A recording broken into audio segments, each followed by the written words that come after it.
9 ತಿಂಗಳ ಬಳಿಕ ಭೂಮಿಗೆ ಮರಳಿದ ಸುನಿತಾ ವಿಲಿಯಮ್ಸ್, ಬೂಚ್ ವಿಲ್ಮೋರ್.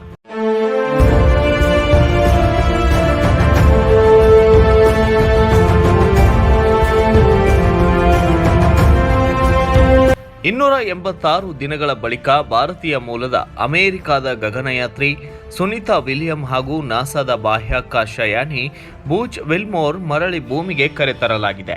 ತಾಂತ್ರಿಕ ದೋಷದಿಂದ ಕಳೆದ 9 ತಿಂಗಳುಗಳಿಂದ ಅಂತಾರಾಷ್ಟ್ರೀಯ ಬಾಹ್ಯಾಕಾಶ ಕೇಂದ್ರದಲ್ಲಿ ಸಿಲುಕಿದ್ದಂತಹ ಸುನಿತಾ ವಿಲಿಯಮ್ಸ್ ಹಾಗೂ ಬೂಚ್ ವಿಲ್ಮೋರ್ ಬುಧವಾರ ಬೆಳಗ್ಗೆ ಅಮೆರಿಕದ ಫ್ಲೋರಿಡಾ ಕರಾವಳಿಯ ಸಮುದ್ರದಲ್ಲಿ ಬಂದು ಇಳಿದಿದ್ದಾರೆ. 2024ರ ಜೂನ್ 6ರಂದು ಸುನಿತಾ ಮತ್ತು ವಿಲ್ಮೋರ್ 8 ದಿನಗಳ ಕಾರ್ಯಾಚರಣೆಗಾಗಿ ಬೋಯಿಂಗ್ ಸ್ಟಾರ್ ಲೈನರ್ ಕ್ಯಾಪ್ಸೂಲ್ನಲ್ಲಿ ಬಾಹ್ಯಾಕಾಶಕ್ಕೆ ತೆರಳಿದ್ದರು. ಬಾಹ್ಯಾಕಾಶ ನೌಕೆಯ ಸಮಸ್ಯೆ ಹಾಗೂ ತಾಂತ್ರಿಕ ದೋಷಗಳಿಂದಾಗಿ ಹಿಂತಿರುಗಲು ಸಾಧ್ಯವಾಗಿರಲಿಲ್ಲ. ಸದ್ಯ 286 ದಿನಗಳ ಬಳಿಕ ಮತ್ತೆ ಇವರು ಭೂಮಿಗೆ ಬಂದು ತಲುಪಿದ್ದಾರೆ.